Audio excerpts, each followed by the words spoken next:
is going on, everybody? Welcome back to another very special edition of the Burnout Brader podcast. This is episode 121. My name is Matt. I'll be your host for this evening's events. I'm joined as kind of almost always by my Mostly wonderfully always. good friend, Darren. What's going on, buddy? Hello. And cheers to everyone watching on YouTube. Cheers to everyone watching on YouTube. Cheers to everyone listening on the podcast services around the globe. Destiny's not with us today. She's feeling a little bit under the weather, but she's okay. She's just resting her lovely voice. So when we go into 2022, we're going to kick the door down and go swinging. We were originally going to have a podcast all about, burnout year in review and talking about, where we're going next. We're going to save that for next time when Destiny's back. Instead, we're going to talk about console year in review. We're going to be talking about PlayStation, Nintendo, and Xbox, and kind of comparing their year. What games did they come out? What kind of year did they have? Who do we think kind of really did a great job this year, and who maybe as so much didn't? But we're going to talk all about that and more. But before we do, Darren, how you doing, buddy? What's going on? How was your holidays? We're gearing up for the new year. How were your holidays? They were good. They were really good. I got myself a few games for Christmas. What'd you get? Oh, I'll tell you what I got. I picked up a few things on sale, and I treated myself to a couple things that were not on sale, which would include Shin Megami Tensei 5. Nice. Guardians of the Galaxy. I got Guardians of the Galaxy. Nicer. I've got, and so those were like the two big games I got for myself. And as you can see, I'm like trying to catch up, right? Because Shin Megami Tensei 5 came out in November, and then Guardians of the Galaxy came out in October. Mm-hmm. So I'm like, let's look back, get those out. And I got a few indie games. I finally got Untitled Goose Game because I've actually never played it. Took me a really long time to get it. Yeah. And then I picked up Death's Door. And The Forgotten City was the last one that I picked up. Have you heard of that one? I have. I actually just downloaded it recently on Xbox through Game Pass because I was like, I need to play this. I keep hearing phenomenal things about it. And to very quickly sidetrack us for a second here, Darren, that's actually one of the games that I'm going to be playing on stream because actually, and Darren, I should have told you this beforehand because I changed things ever so slightly. Extra Life was going on. We have a couple days left in this year to kind of get our funding total up. I was supposed to be doing a big stream back in November, but when wedding things happened, everything just got kind of sidelined and sidetracked. So the next 2 days, so we're recording this on Tuesday, December 28th, on December 29th and 30th, I'm going to be doing 2 12-hour streams. I was going to do a 24-hour stream, but I'm feeling a little iffy myself, so I don't want to burn myself out entirely by doing just one big old stream. So tomorrow, Wednesday, by the time that this goes up, if you're listening, I'm going to be on Twitch. I'll be on Twitch both Wednesday and Thursday from 8 a.m. to 8 p.m. on Wednesday, and I'm going to do 6 a.m. to 6 p.m. on Thursday. So 8 a.m. to 8 p.m. Wednesday, 6 a.m. to 6 p.m. Thursday. So you can come hang out with me, raising a bunch of money for Extra Life. And yeah, Darren, funny enough, some of the games that you mentioned, Forgotten City is on my list. Death's Door is on my list. I'm looking at some shorter titles that I can kind of get through in one go on stream. Wow. Who knows, Darren? Maybe we'll even do some Resident Evil. Maybe we'll hang out and play some, and you can guide me through my fears. Because that's the thing. Yeah, also, to our listeners, I want you all to know that although I will not be physically present with Matt, at least for Wednesday, I will be there in voice if we can get it to work. If not, in chat, we'll get it to work. We'll get it to work. I'm going to be there, laying some facts on Matt, trying to help him as he's terribly lost trying to solve the puzzles of some of these games. And I already have some fun information that I've discovered that I will lay on him live to get his reaction. So if you're listening to this episode, stop watching, go watch the stream. And then after you've supported us on stream for charity, it's a good cause, working with Extra Life. Come back and listen to this episode after, because charity comes first. Charity does come first. So yeah, we'll be streaming in support of sick kids. It's a big children's hospital here near Mississauga, near Toronto, where Darren and I reside. It's our biggest children's hospital, so we'll be raising a bunch of money. All of it's going to sick kids, and yeah, we're gonna have a good old time with it. But anyways, Darren, that sounds like a pretty good pull list. I gotta say. It is, yeah. Unfortunately, I haven't played any of them. I just downloaded them. Except I did load up briefly Shin Megami Tensei Mm. 5, and Mm. I don't want to incite violence too quickly, but I'm already starting to feel that I'm probably going to end up liking the game better than Persona 5. Um, I was just like starting it up and just going through the cutscenes and the vibe of the world and the feeling and the soundtrack. It fuels my like angsty teenage part of my body that's like, oh yeah, angels and demons and the occult and all that stuff. And fun fact, I also got a game over on the third group of enemies. So Yeah, that dude, I've been getting my ass handed to me in that game. I've gone through every so far. I haven't died to any bosses, but there was a couple mini bosses from like optional side stuff that ran my shit so hard. I had to go back and like refuse, refigure things out, grind a bit before I could go back and tackle it. Yeah, that game is gonna kick your butt. Yeah, I'm so excited though. I'm really looking forward to it. I'm really looking forward to playing all of them. Right after I finish Final Fantasy 14 Endwalker and Xenoblade Chronicles Definitive Edition for Definitive Edition for the first time, but Xenoblade Chronicles for the second time. So Yeah, some nice short games that you have ahead of you to do the other games.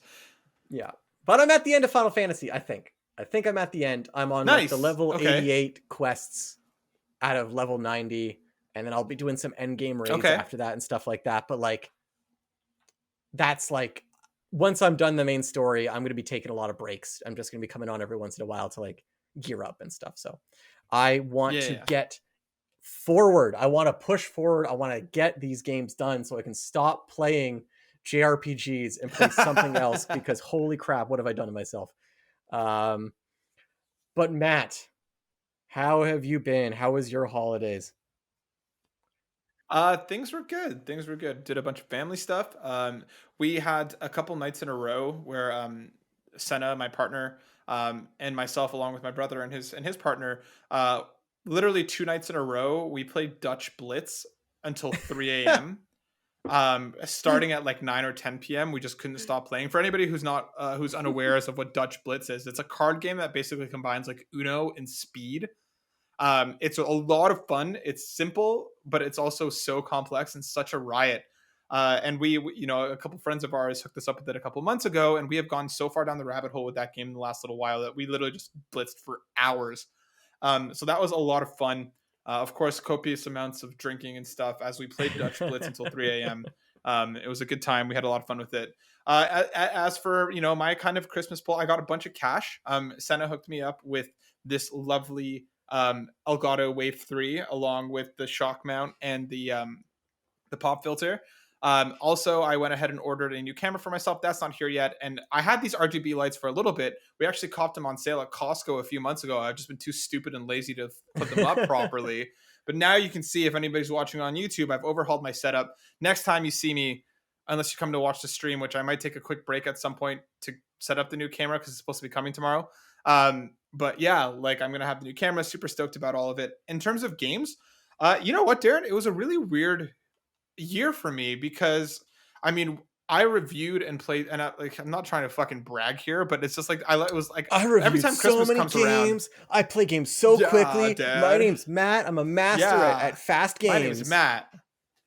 I'm a fast master game. But yeah, I like we usually around this time like I'll pick up a bunch of stuff on sale, but like I looked at the list and like I almost bought Death's Door again on Switch, but I was like, you know what? I haven't even finished it on PC yet. What a great opportunity to do so during Extra Life. So I'm gonna try and rip through that as well. The only thing that I'm staring at, Darren, to be honest, and I don't know why. My original plan was to go to the library because having fun isn't hard when you have a library card. Absolutely not. To pick up Resident Evil Village, um, but they're all gone now. So I'm staring at it. It's in my cart right now because there's a big old sale on it, and I want to play it, and I want to play it with you in my ear. So you know what? I'm just gonna add the cart. Yes, I'm gonna fifty just pick percent this up off, right? live. Yeah, so like I haven't bought any other games except for now in literally in the process of buying Resident Evil Purchasing it. Village. Because fuck it, YOLO. The other one that I was looking at, and like I'm kind of pissed because fucking currency conversion and shit sucks. The Epic Game Store is having a big old sale right now too, and they're actually doing something pretty cool where like there is a infinite $10 coupon as long as you spend over a certain amount each game on top of the sales that are already happening. Well, they will also give you $10 off every game. Oh my god. So fantastic, right? What a great sale. Yeah. The Oh, problem that amazing. I fucking have now is like I've been hearing about Inscription. And like you know me, I like a good roguelike deck builder type thing. And I keep hearing about Inscription. A lot of people are saying it's one of their favorite games of the year. And I'm a sucker for hype and I'm getting bought into it already. So somebody on Twitter, I can't remember who it was, but was like, yo, with this coupon, Inscription's like $5 after the sale. I was like, that's a steal. I'll go pick it up. Fucking Canadian currency conversion and the way Epic Games have handled their thing. There's like a minimum limit, obviously, to how much you can't, but you can't get a $10 coupon on a $10 game. So it has to be a minimum of in US 14.99. In Canadian, they jacked that up to 19.99. Inscription is currently on sale for $18. And I'm sitting here Oh and my I'm just like, god. you sons of bitches. You Oh my sons of god. bitches. Like, what a massive currency swing. I was going to Yeah, for buy it, real. but like now I'm not sure if I'm going to because other games. Oh, and the other thing, I did treat myself to something else actually. I got a year subscription to Marvel Unlimited. I've been in Hey. like a real big I've been in a real big comic mood lately, and they had like the biggest sale that I've seen so far because I've been tracking it for the last couple months, and it was Right. like a year for $55. And I was like, you know what? I'll pull the trigger. So I did. And I've been reading through, like, I read through the Absolute Carnage event. I've been reading through Amazing Spider Man, just doing a bunch of catch up, and I'm having a lot of fun with it. And like, it works well. It's on my phone, so it's an easy read. And like, I just like, even like, we've been doing a bit of shopping. Like, Senna will go look at stuff, and while I'm waiting in line, I'll just pop on and read a couple pages out of the latest, the comic that I'm reading. And it's, Yeah, yeah, yeah. the That's pair, like, amazing. it's just a right, yeah, so I'm enjoying that. So, What do you yeah, think so of the that's what what was it you I've said been it up was to. Unlimited Carnage story? How what did you think of it? Absolute Carnage, it was fine. Absolute It Carnage? was Yeah. fine. It's basically, oh no, Carnage is taking over everyone again because there's a codex on anybody who's ever had a symbiote. And like it's Oh. it's it's pretty much like bad guy is bad because bad. And like it's just a big old fight. My issue with it is that like symbiotes have gone in such a weird fucking direction in the Marvel Comics universe.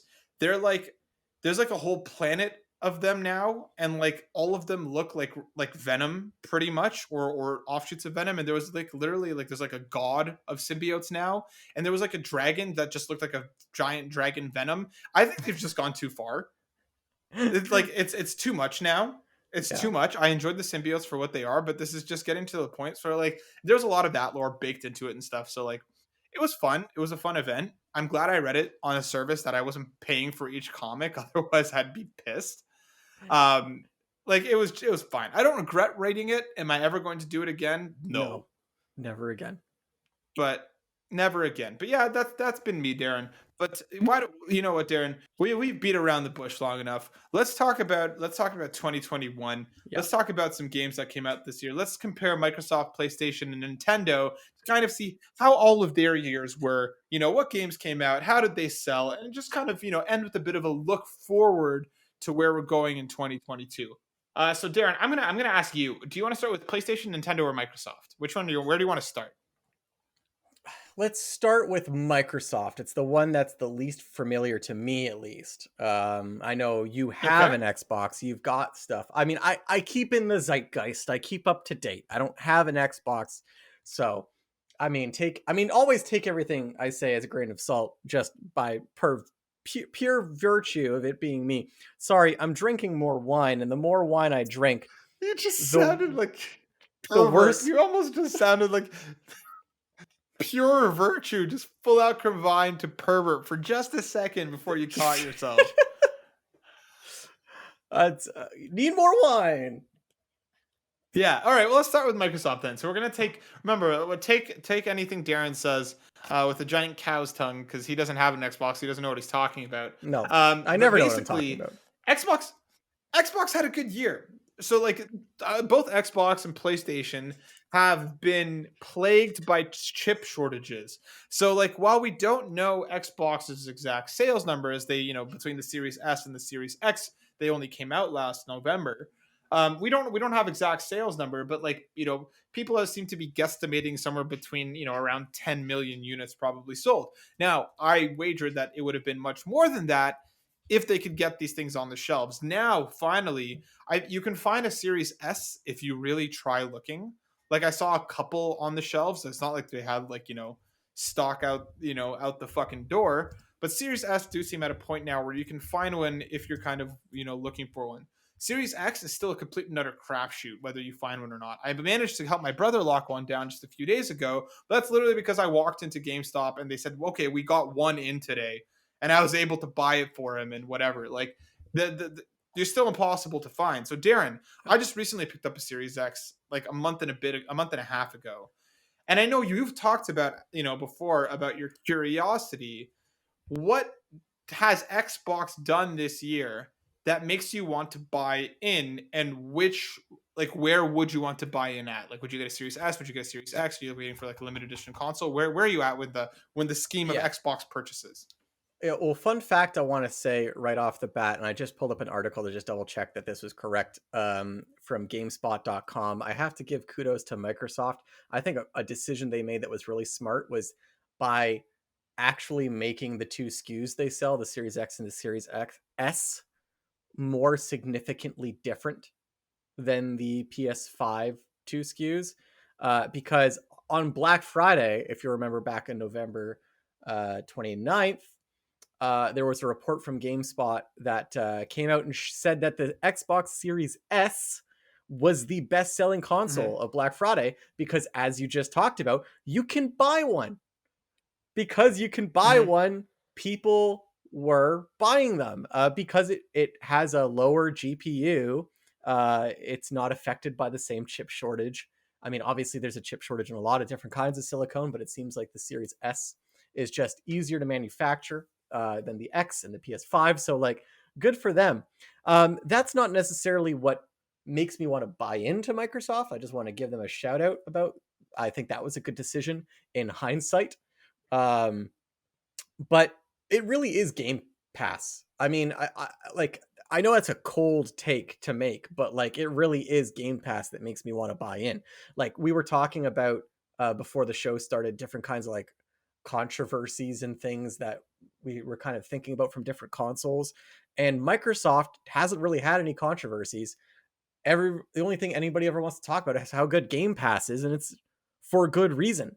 The amount of games that you can play that are on that service that are good, top quality games that are great indie games or great AAA games or bad AAA games, but they're still AAA. Like there are so many games to play on that service, and as someone who is buying fewer games every year because the price of games just keeps going up, um, Mhm. Game Pass as a service is just so attractive to me because I can play all those games that I would normally skip otherwise because I don't want to pay in Canada now 89.99 for a video game. So Mhm. that is what I want. I want an Xbox just for Game Pass, just to play all the great exclusives they have on Game Pass. And well, and by exclusive, I mean like, Microsoft published games like Double Fine games, Bethesda games, like that kind of thing. Mhm. Um, and just, yeah, just like just Game Pass is just such a good value. It's funny because I think the narrative for quite a long time was that Xbox had no games, right? There was no exclusives that made you want to buy into the console. And I think in the last year, I think we've seen Game Pass come up in a way that it almost acts as its own exclusive for the service for Yes. anybody who has an Xbox. Because if you think about it, right, like all the games that they are making and producing are coming day and day to the service, sure, but you also just get a metric fuck ton of other games that are exciting, that are wonderful, that are cool, or that are just weird, or games that Yeah. you would never try before, but because they're there, people are going to play them, and it's starting to have this effect. Because I mean, like even around the time that Deathloop came out, right, you had people talking about how, oh, you know what, I'll just wait and play it on Game Pass next year. It's having this like this effect on the kind of the landscape and in Xbox specifically, that it almost doesn't really matter how many exclusive they have right now, because we know they're gearing up. We know they've been in acquisition fucking season for a while. They've Yeah. been buying up studios and getting ready to have a lot of shit come out. It's just that we're starting to see that now, and we'll see more of that as time goes. Yeah. But Game Pass is such a fantastic value proposition for even when they don't have first party stuff coming out, because they're adding shit to it all the time. They're pretty clear about, I think my only fault about Game Pass, and I don't think that this is something that PlayStation now gets away with, but I think they're a little bit clearer on, is just how long a game is on the service, because Yeah. there's really no way of knowing. You just get that this game is leaving soon, and that's kind of, you don't know exactly when or exactly how. Right. So that's something that I'd like to see them work on in 2022 a little bit more, and it could have to do with licensing. Maybe they're not allowed, maybe they don't want to, or are not allowed to say just exactly how long a game will be there. But I mean, Game Pass as a whole is just such a fantastic proposition, because even as a parent, let's say, or someone who's getting into games who may have been out of them for the last little while, all right, do I want to spend, like you said, 89.99 Canadian on a game, or for $50, I get 3 months of this service, and for pretty much double that, right, or roughly 200 Canadian, which after you factor in taxes and stuff, you'll get a year of the service, and you'll have games in perpetuity going on for the next calendar year. I think Yeah. Game Pass positions them in such an interesting way, and like that, I 100% agree with you. It wasn't until Game Pass kind of started coming up more and more, and you heard more and more about it, because you're right, that is the only narrative around Xbox right now. Is A, Series X is impossible to find, but B, it's Game Pass is a fantastic service. And like Yeah.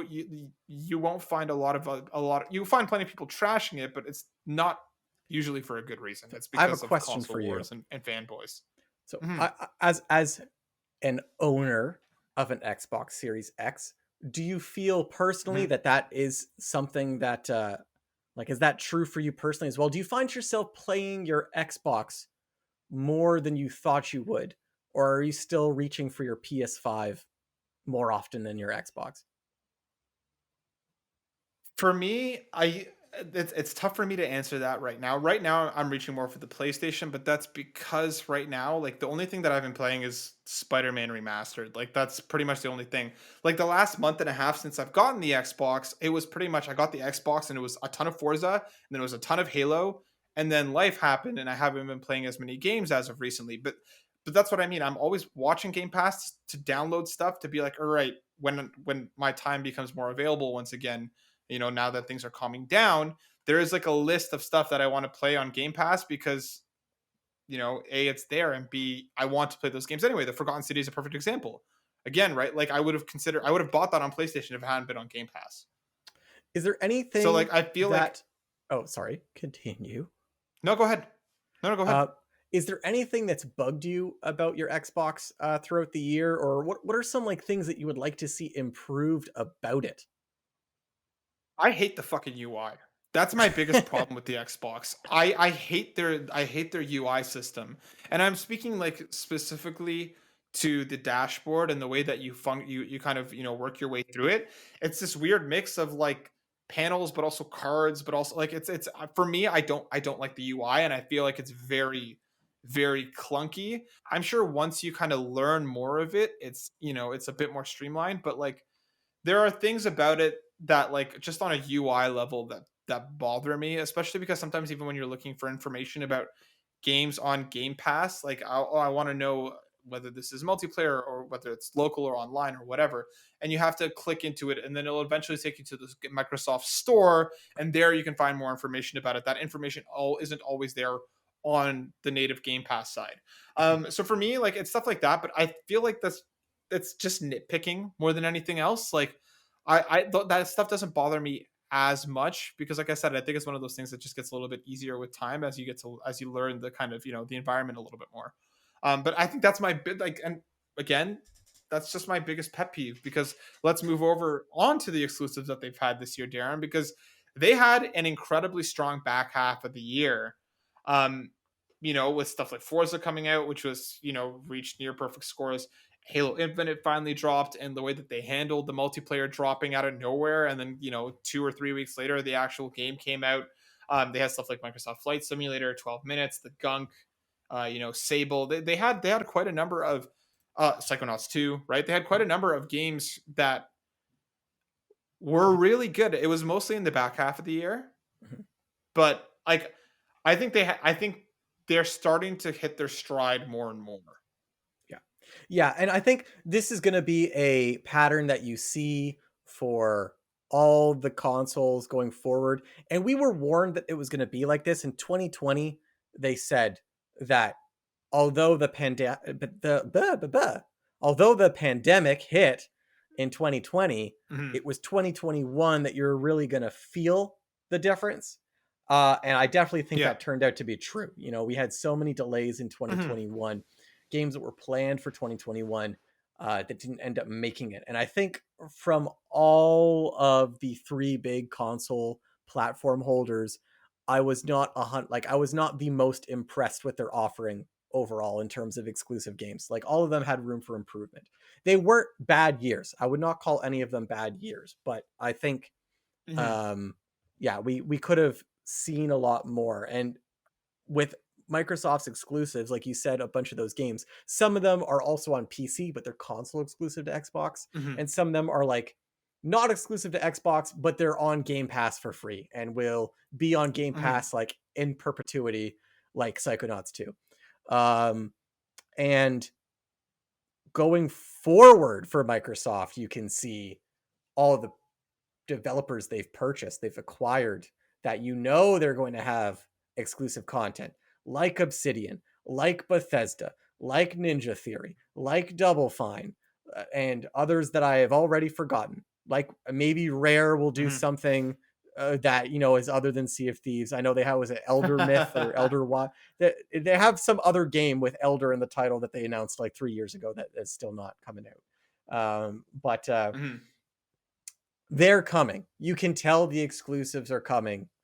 It's just a matter of time. I really think Microsoft's gonna pick up a lot of steam next year. I think so, and I think we're already starting to see that. Like I said, Forza, the fact that they dropped Forza and Halo within a month of each other is clearly confident. Especially at a time when nobody's talking about COD Vanguard. The only people talking about Battlefield is because it's apparently shit. So Yeah. like Halo is kind of the shooter king again in a way it hasn't been in quite a long time. And while I think the campaign is really really solid, I think it's kind of more than anything, given how troubled that development was, it's kind of setting itself up so the next Halo will probably be even bigger and even better than this one was. Mhm. So I feel like I'm excited for Xbox and I'm excited for Microsoft in a way that I haven't been in years. Yeah, agreed. And I think the future looks bright for them, like you said. Like I mean, Starfield is supposedly be supposed to be next year. I would guess Hellblade 2 might fall next year. I could see it being 2023. I could see it being 2022.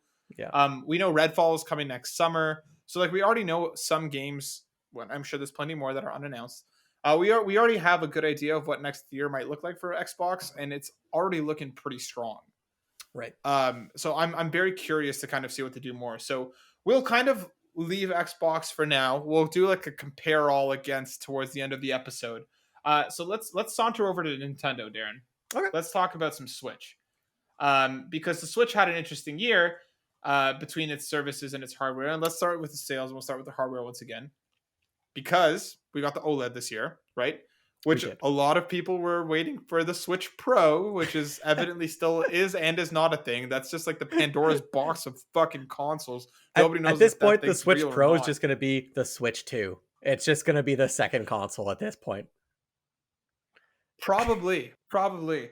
But like sales had a really strong year. Some estimates suggest that they had, 20 million units, almost around 20 mil by the end of 2021, which is incredibly That's strong. crazy. It Yeah. was the one that was probably the impacted least by the Mhm. chip shortages because I feel like the OLEDs sold quick because again, limited stock in OLEDs, but I'm pretty sure you could find a Switch relatively easily depending on which one you were looking for. Yeah, there were some And they had a shortages, as really strong I believe, year. close to the like end, like Black Friday onward, like these past couple of months. I Mhm. think there's been harder to get a hold of, but yeah, overall, uh, not hard to get a hold of. So what do you think, Darren? How do you think they're like sales wise? I mean, obviously it seems like they've had quite a strong year. Well, yeah, in terms of just pure sales, like without a doubt, Switch is the winner because they've sold more Switches than the PS5 and the Series X and the Series S. Well, the more I was gonna say combined. That's not true. What I meant is that the Yeah. Series X and Series S combined, they sold more, but Yes. they sold more Yeah. than the PS5 as well. They did not sell more than Yeah. those combined. That would be actually kind of insane if they did that. I feel like that's a highly But not that unrealistic target. far off, especially if estimates are saying around, 15 million PS5s and around 10 Yeah. Xboxes, right? Again, like we're doing a bit of guesswork here. If Switch rounds out around 20, it's not that far off for being, outselling them both combined. Yeah, but like, yeah, so in terms of sales, Switch just knocked it out of the park. In terms of software, I think it was fine. I think it was an okay year. Like if you look at the games that came out on Switch that were exclusive to Switch, and like I got some of them. I played some of them, like Metroid Dread, I loved. Pokemon Snap, I know a lot of people liked. I did not play it because I'm not that big of a Pokemon fan.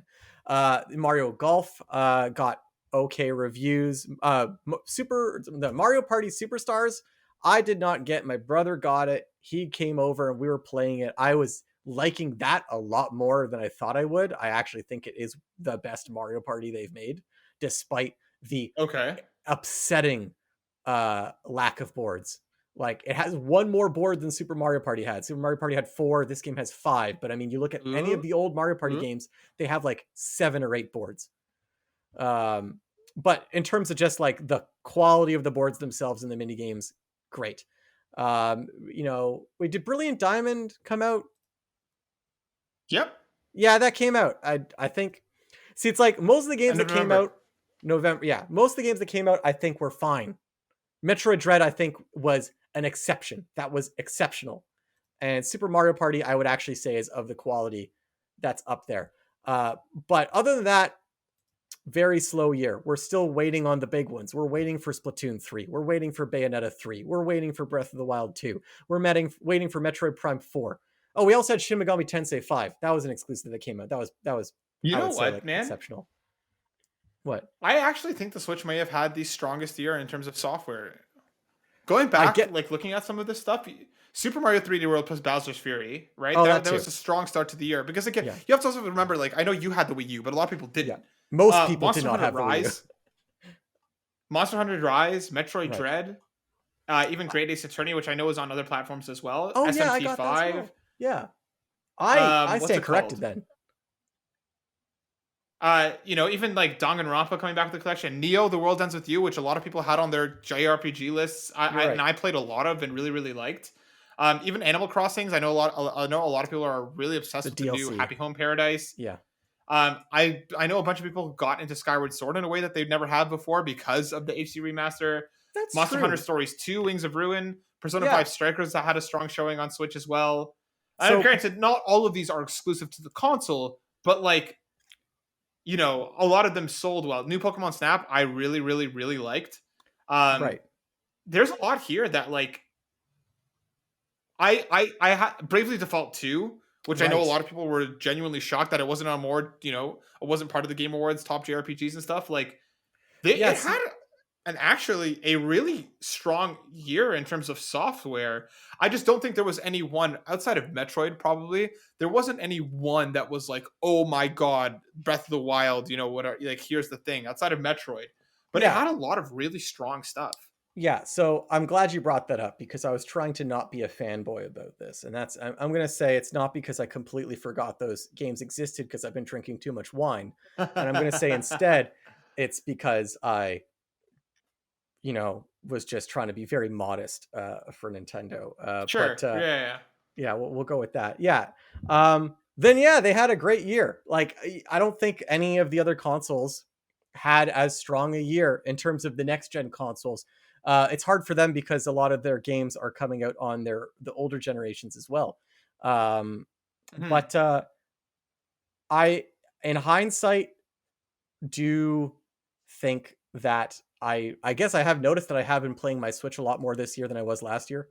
And that's probably why, because I actually had a lot of the games that you said, and I completely forgot about them. Right. Um, And even now, like, and ending out with like Death's Door and stuff coming, like they had like a pretty consistent year in terms of their drops. Like they've had something pretty much every month that would have had someone excited, like genuinely excited yeah, about. this is the problem with the Nintendo cycle, where the Nintendo fanboy cycle is always looking ahead to the next thing, being like, "Oh yeah, those games that came out, who cares?" But where's Zelda? Yeah, yeah. Where's all the this other stuff? So I'm caught up in that loop, and I think also what's hurt Nintendo this year is they've had a lot more controversy than normal when it comes to their service portion of the console because the console's been out for a Yeah. long time. And I know the OLED, I think you mentioned already on this podcast that you were quite impressed with your OLED, but it is still an incremental Hmm. improvement on the console. And the biggest Yep. controversy of the year for Nintendo being their really, really terrible expansion pass service with an emulator that's actually inferior to the N64 emulator on the Wii, which has been proven because you play Ocarina of Time on the Wii Virtual Console. Guess what? It looks like you're playing Ocarina of Time. You play Ocarina of Time on the Nintendo 64 expansion pass on the Switch, it's missing fog. It's like reflecting the water wrong. There's tons of frame rate issues and glitches. It's a disaster that they're charging an extra $49.99 a year for these poorly emulated ROMs that don't even have memory cards programmed into the emulator. So some games require save states. Otherwise, you cannot save your game. How is that considered Yeah. acceptable? And Matt, especially what do you like think they're about drip that? feeding out.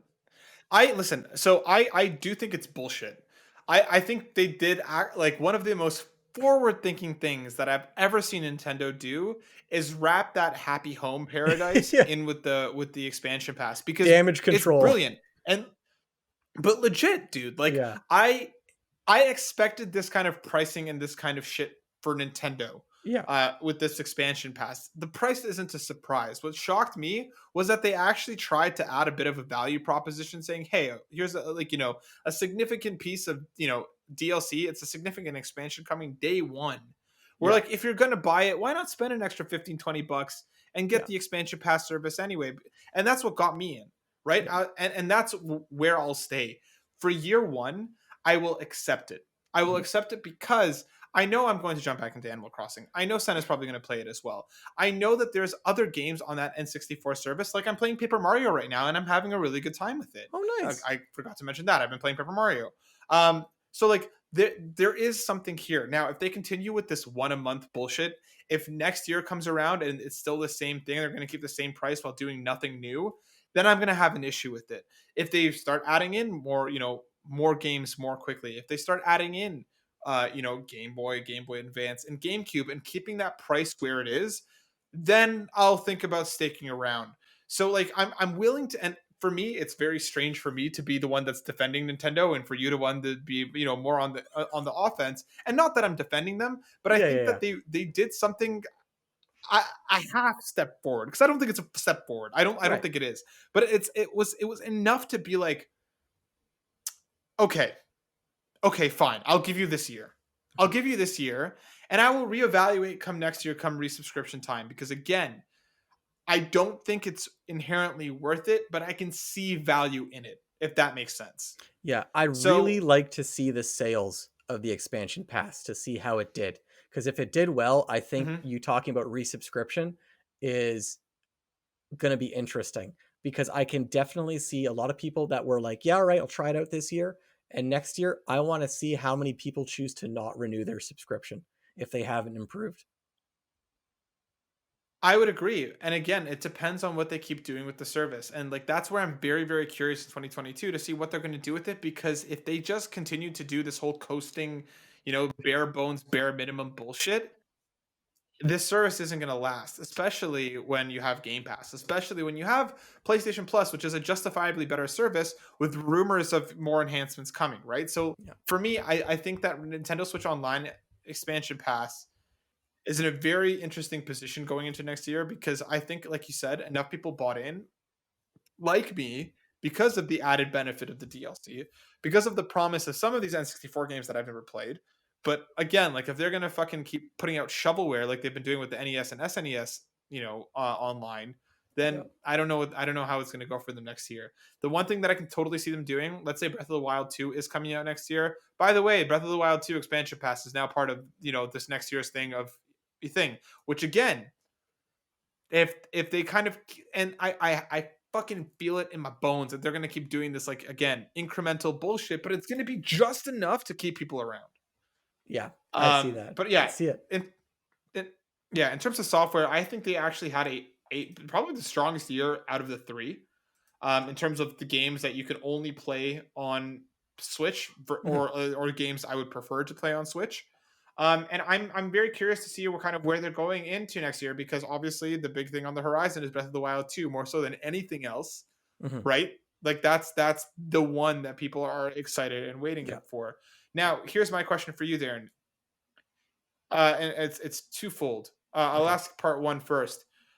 Do you think we get a Odyssey 2 or whatever's next for Mario in 2022? Do you think they're going to aim to do that 1-2 punch of Breath of the Wild 2 and the next Mario again next year? Yeah, because that's what happened when it launched, right? That same year, we got a Mario game, we got a Zelda game.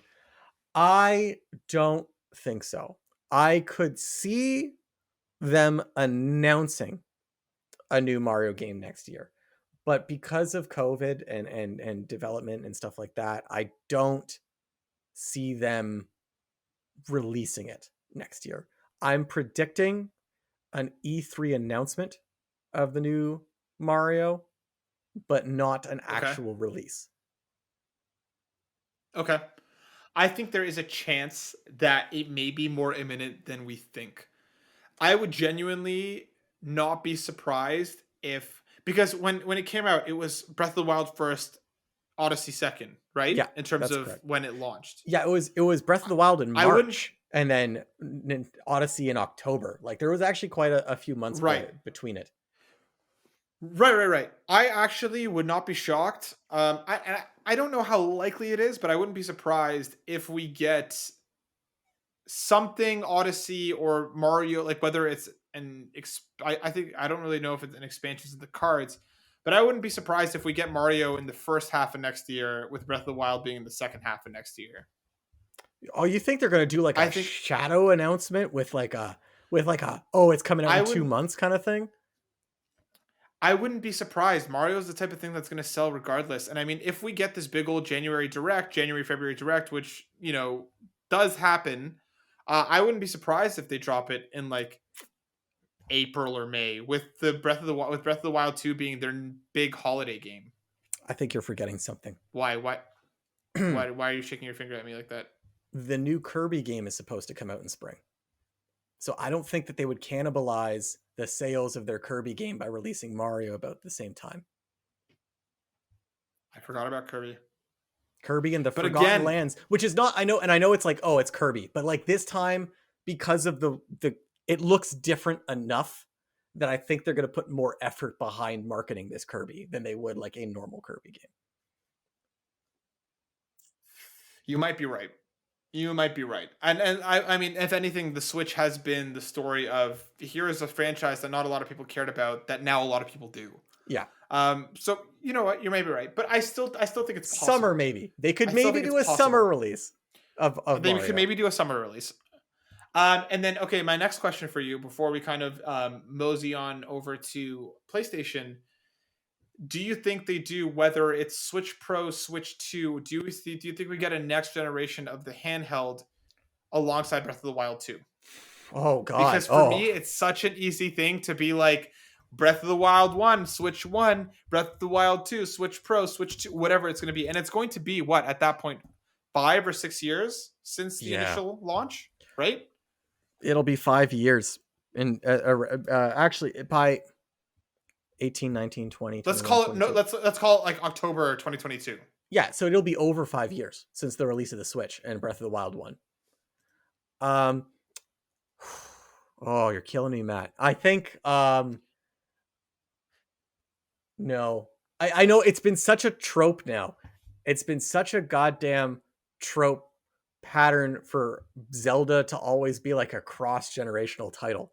It didn't happen with Skyward Sword, surprisingly, although a lot of people thought it was going to happen with Skyward Sword, but it did happen with Twilight Princess, and it happened with Breath of the Wild. I don't think it's going to happen this time. I think Breath of the Wild 2 is not going to come with a Switch Pro or a new Switch, because I don't think that the Switch Pro, if it exists, like at this point, I truly do believe that Switch Pro is actually Switch 2. Like, I think it's the next console, and that is not coming out next year. This is an HD console now, although it's underpowered from the other consoles that just came out. It's still an HD console, and I don't see Nintendo actually releasing or gearing up to release a new console this soon, because the Switch is selling so well, and it still does have the capability to keep up a little bit. As you can see, a lot of companies are sending over cloud versions of games.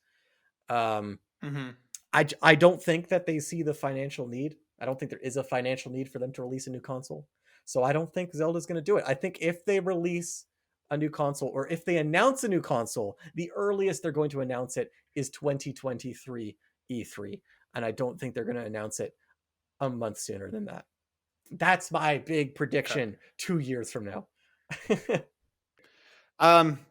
Yeah, I don't know. That's really interesting because I feel like I, I I really do feel like the Switch 2 or the Switch Pro or whatever you were going to call it um was meant to be out already, if not imminent. I do feel like the OLED felt like more of like a half step to be like we got to wait for Breath of the Wild 2. I really do feel like those two things just make so much sense going hand in hand, and Nintendo is not one to buck tradition.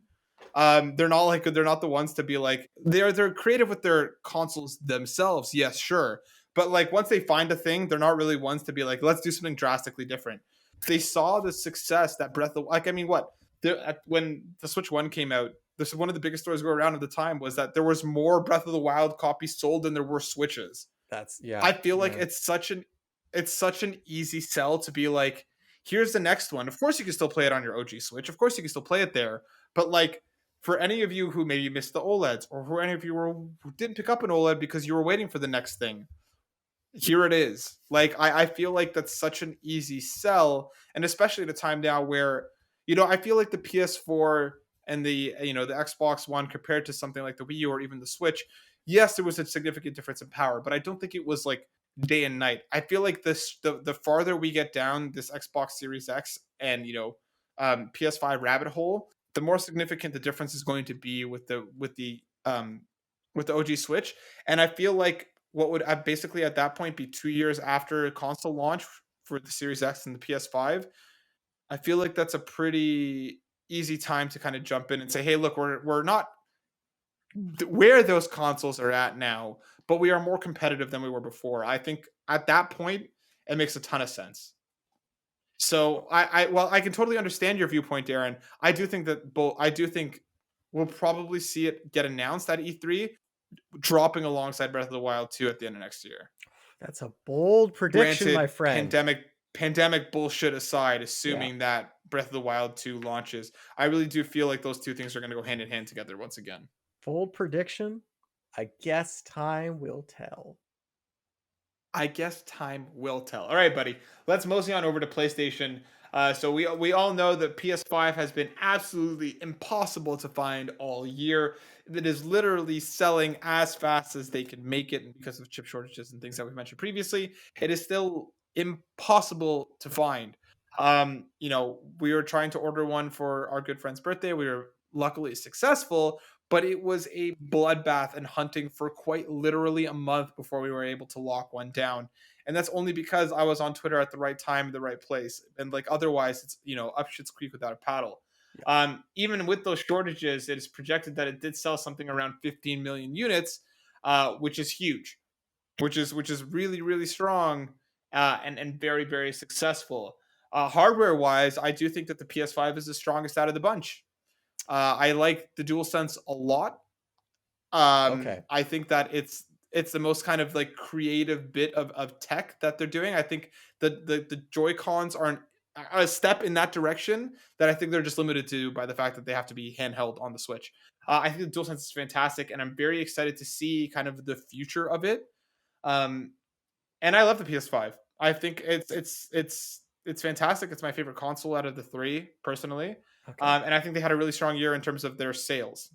Yeah, I gave you a weird look while you were talking there because I wanted to see which direction you were going when you're like you think it's the best hardware wise, and you start talking about the dual sense. I'm like, okay, that makes sense because I was Yeah, like yeah, from a yeah, yeah. from a sheer numbers perspective, I'm pretty sure the Series X is actually the Yes. strongest console, Yeah. from Mhm, just a sheer numbers perspective. But the dual mhm, sense is definitely a very very cool piece of hardware.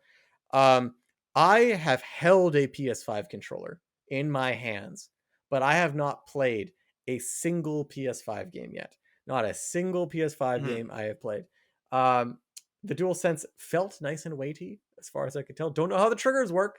It's no, yeah, it looks cool. I One thing that disappoints me considerably, and I have this same issue with the Switch Pro controller, is these controllers, as there's more tech put into them, they are becoming increasingly expensive. Yet no Mhm. one Yep. can seem to fix the drift issues. It's like, let's just throw all this expensive things into these console controllers, and it doesn't matter that you're paying $90. Doesn't matter if you're going to buy a $200 Xbox Elite controller. You can count on the fact that eventually your stick will start drifting. Maybe it's 2 years down the line, 3 years down the line, it will drift. And I feel like before we start putting all of this tech into these controllers, we should just Mhm. buy some better stick parts and try and fix this issue that's plagued last generation, this generation, and as far as I can tell, it's going to keep being a problem until they actually change these parts. I'm gonna knock on wood here. I The only drift I've ever experienced was with the Joy-Con. That's the only time I've ever had any drift. I've never had drift with my Pro controller, and I've never had drift with my DualSense or my DualShock, DS4. So knock on wood that I don't. But yeah, no, I have heard the reports, and I think that is a really annoying problem to have because it fundamentally makes playing absolutely anything more annoying. Yeah. Yeah. So yeah, I agree with you there.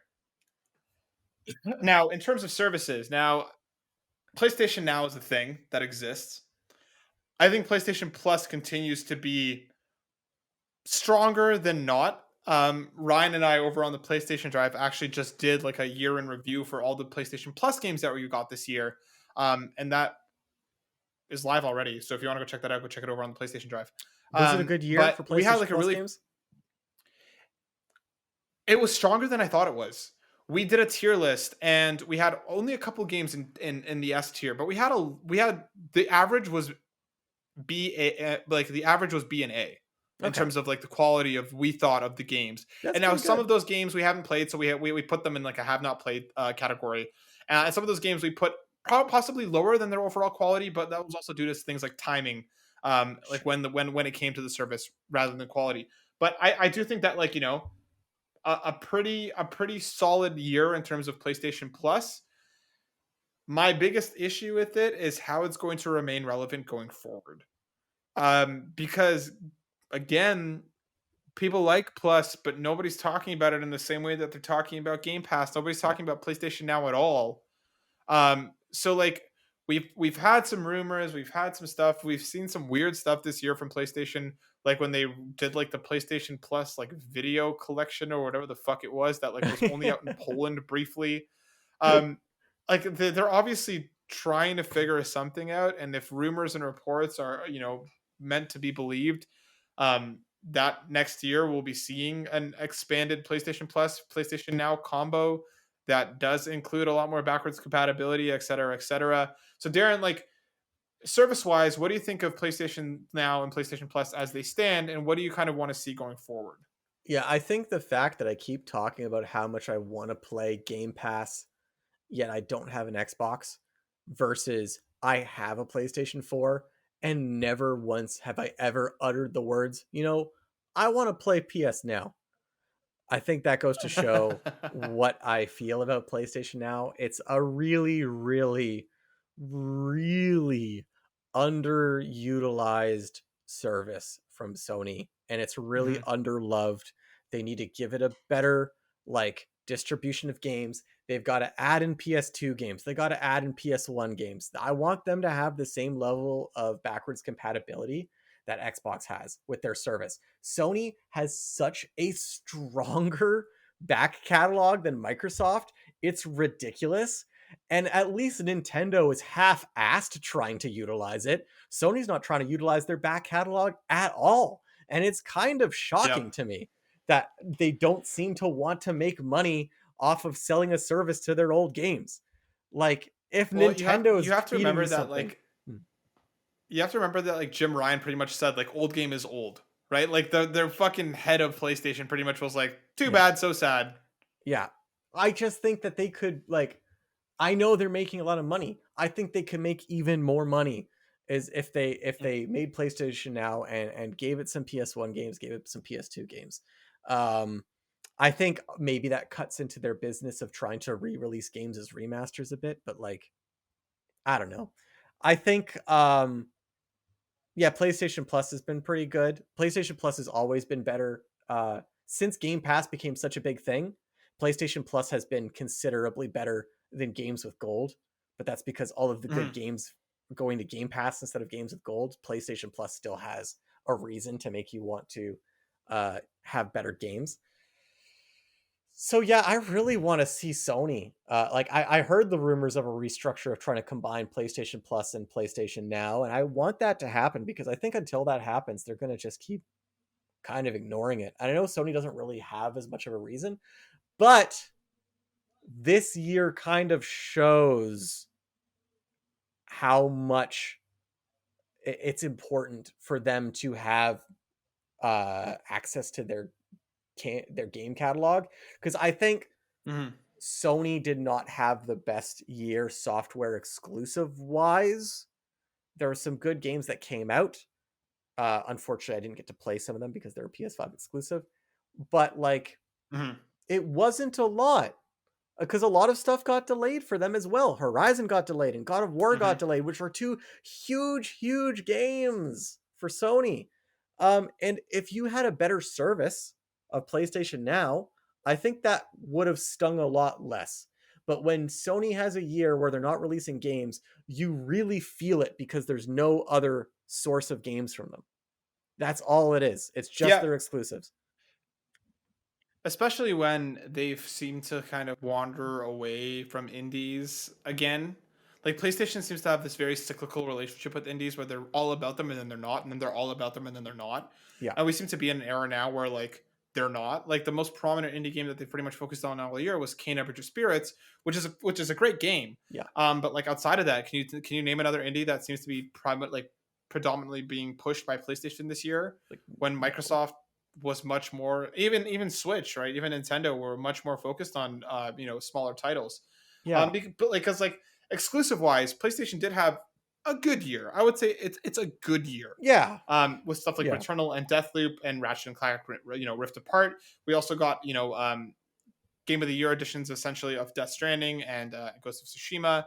And like we had it was a good year. I mean, Final Fantasy, Endwalker to Right. cap off the year. Yes, and Again, the remake coming to Intergrade, PS5. Final Fantasy VII remake, Intergrade coming with with the expanded Yuffie content, Guilty Gear Strive, Tales of Arise was a little bit more all over the place. I mean, sorry, not all over the place. It was just you can play it out more than just here.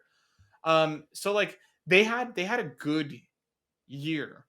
Hmm. Again, like I don't think there was just the one definitive standout this year. Hmm. But a lot of what you could play there was really good. I mean, Deathloop was one of my favorite games this year, and that's pretty much a PlayStation exclusive for the time being, right? Asterisk involved. So I do think that they had a strong year. I just think that the time in between those titles is kind of where PlayStation suffered the most this Yeah. year. While like with services like Game Pass and Nintendo's kind of more steady output, there was always something to play on Xbox and on Switch. Meanwhile, on PlayStation, you were kind of waiting for the next thing. Yeah, yeah, because I'm thinking back and like I played my PlayStation a lot this year, but it was mostly for Final Fantasy. If I was playing a new game, 9 times out of 10, it was on my Switch. Like I played my Switch for new content way more than I played my PlayStation 4 for new content. And it's not because Sony's only went on to PS5. There's a lot of games coming out that are coming out on PS5 that are also on PS4, like Guardians of the Galaxy, like Resident Evil, like something else that I've completely forgotten. But Psychonauts 2. Well, that's actually not on PS5. Balan Wonderworld, Balan Wonderworld. Come on. Game of the year right here.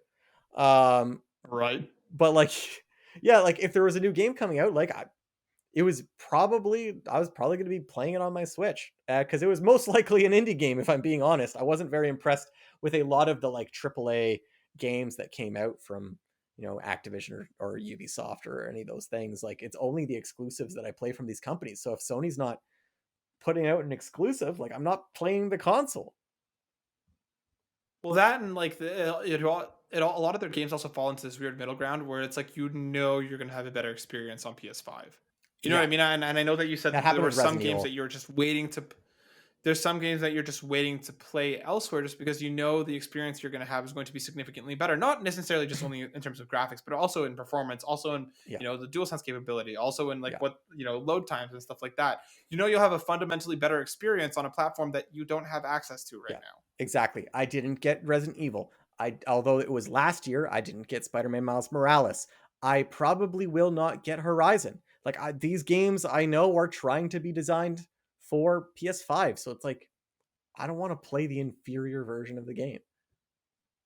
So do you think, moving into what next year will be for PlayStation, do you think next year is kind of the last year, assuming that, let's say, Horizon and God of War both launch next year? Do you think next year is the last year that we're going to see cross-generational titles coming from Sony first party? I think so, and I think hopefully it's because the console becomes a little more available. I know they've predicted that this shortage, like the whole issue with the supply chain, is probably going to be an issue far into 2023. Um, Hmm. but I mean, like, eventually, the people that want the console are going to have the console. So I'm hoping at some point in 2022 it becomes just a little bit more available. Or maybe they'll. Well, actually, this is a good question for you. I was going to say, do you think that they're actually going to release a slim model in 2022, or is it too soon? Too soon. I don't think we're going to see any console revisions from either Xbox. Xbox, I don't really think needs to because they already have the Series S. We're not going to see it from PlayStation until PlayStation 5s are readily available and you can buy one whenever you want. Outside of them, like possibly switching to a different chipset because it's more readily available or something along those lines, I don't see them releasing anything else until you can actually buy the initial thing. Well, next year will be So year 3 of the PS5, right? year two, Year it's only been out for a 2, year. right? Yeah, because yeah, PS4 Slim came out 3 years after PS4.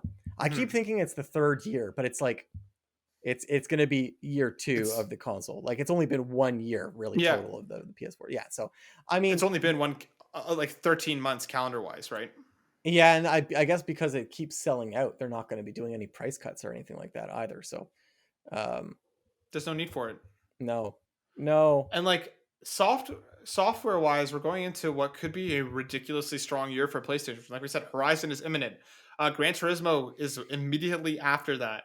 Yeah, We have stuff like Ghostwire Tokyo, and what's Ghostwire Tokyo, which will be probably coming out. We have stuff like Final Fantasy 16, which again I think is a lot more imminent than it isn't. God of and War God of Ragnarok War. possibly rounding out the year. God of War, right? And like you said, we know that.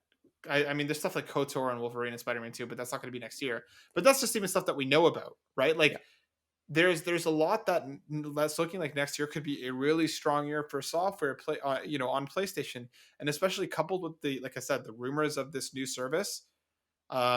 What is it, Valkyrie or something? So I I can't remember what cannot it is remember now, the but name there of are the rumors of name. it. Yeah. But like possibly combined all this together, next year could be a ridiculously strong year for PlayStation if they do their if A, things come out, and B, they play their cards right in terms of pricing and the services that they're going to be peddling. Because I think PlayStation had a good year. I think next year could be a fucking fantastic year for them. Yeah, it's gonna be strong, and I know, like, my complaints are mostly just because of shortages and pandemic and stuff like that, but I do think it exemplifies that if Sony's not constantly putting out, like, the cream of the crop video games, it feels like they're suffering in terms of quality, and I don't feel like it's very sustainable for them to be constantly trying to be pushing these blockbuster games year over year. Development costs are going up, the pandemic doesn't help. You're going to have years like this. They really need to have a service that makes up for when they can't push out some award shattering game. Yeah, and I don't think that's going to happen.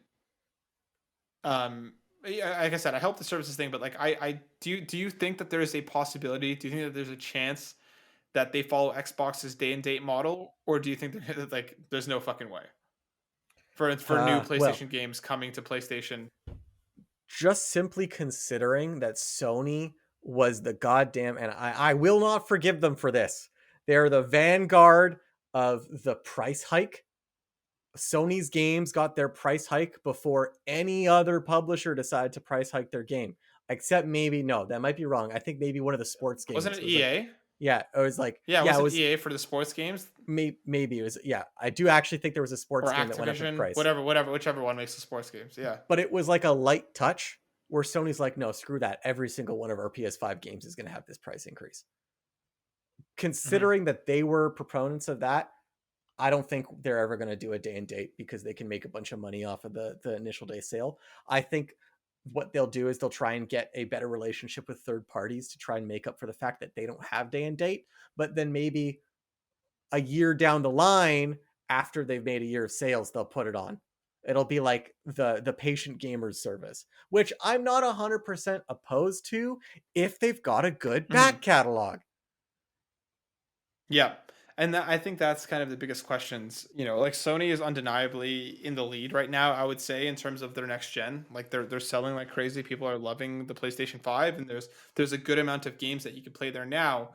But I feel like so let's kind of round out the discussion, Darren, and I'll ask you first.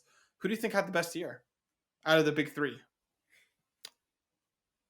Despite the controversy, I think it was Nintendo.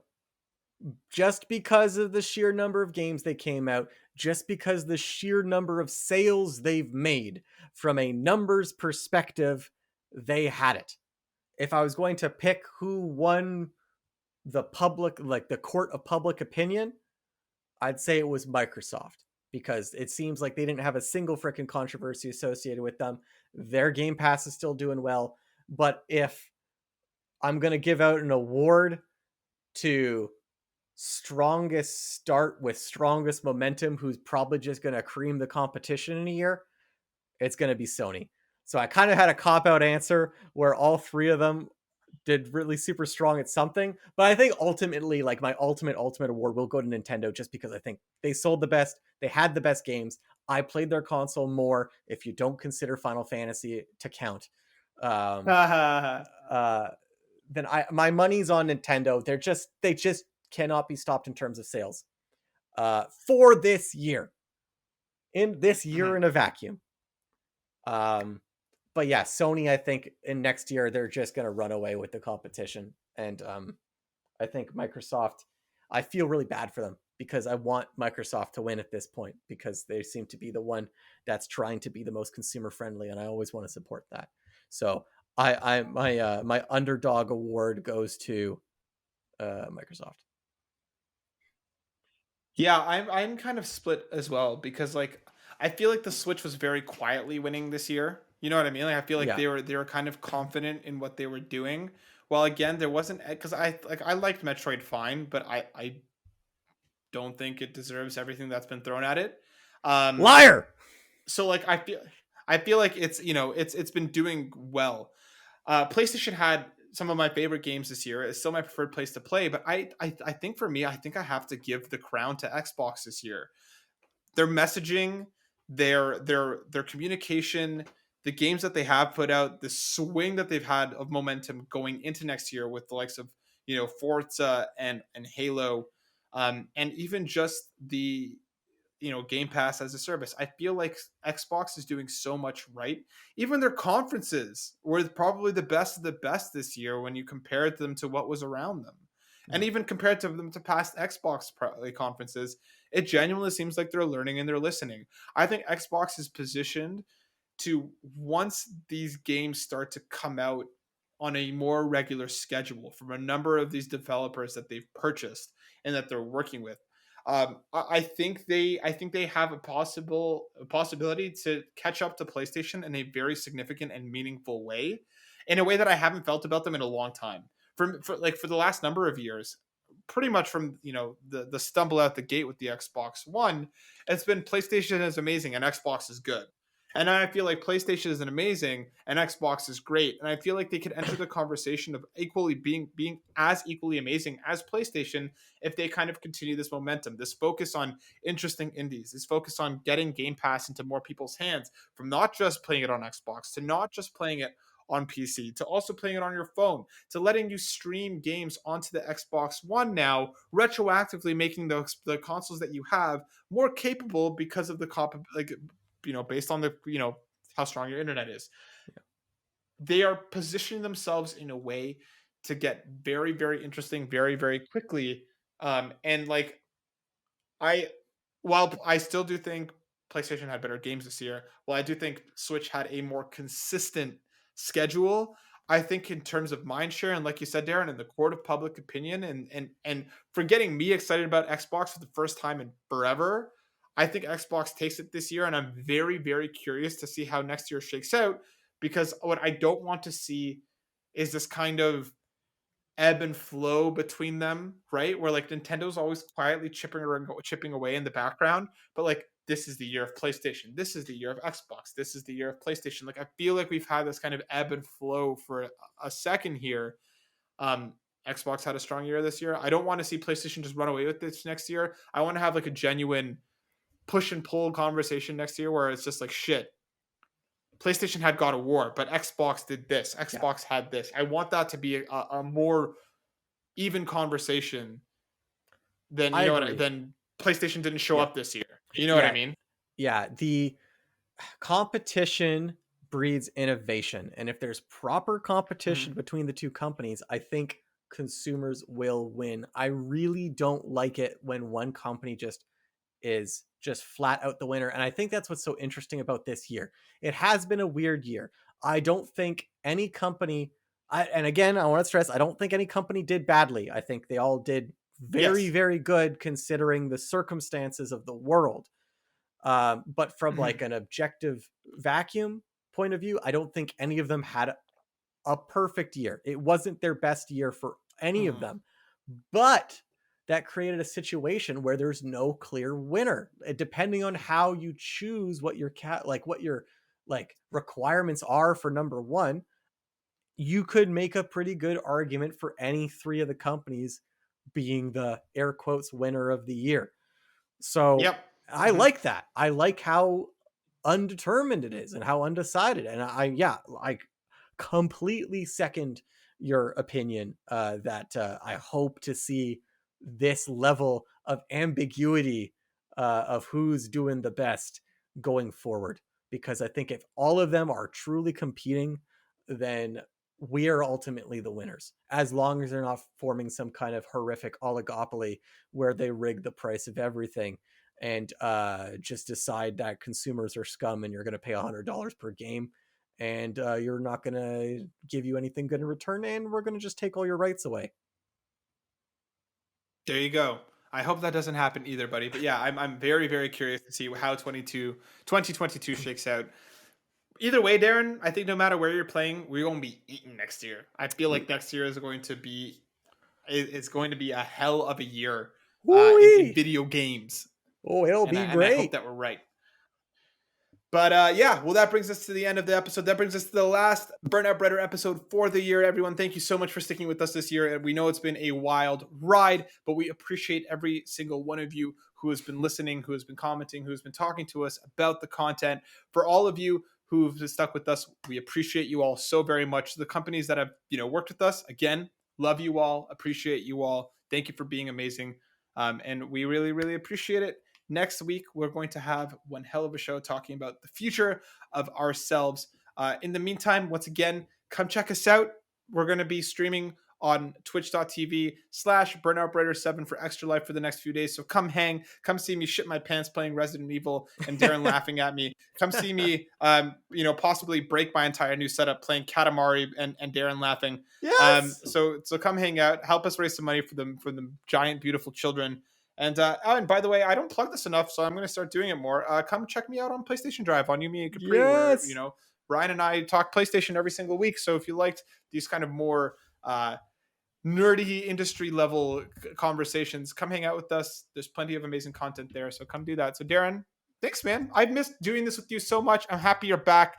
I'm not letting you leave again. I'm going to chain you to that fence in your room, so that you can keep hanging out with us every week. And thank you, buddy. I love you, and I appreciate doing this with you. And I love you and I appreciate you so much. It's always a pleasure to be here. Thanks for having me be a part of this podcast. And I don't think you mentioned it, so I'm going to mention it to help you plug it even more. If you're trying to find the PlayStation Drive on YouTube, the channel is You, Me, and Capri, where the and is an ampersand.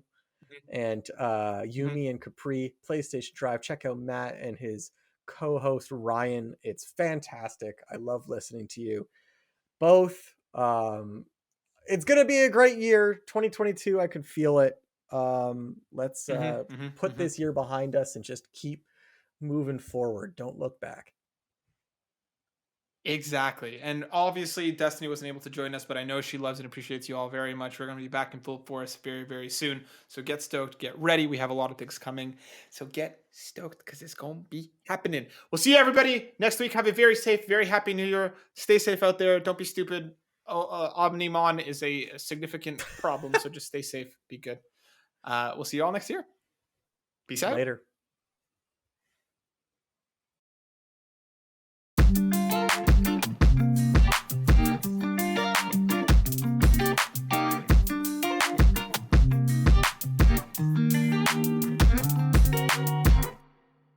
The next 2 days. So we're recording this on Tuesday, December 28th. On December 29th and 30th, I'm going to be doing two 12-hour streams.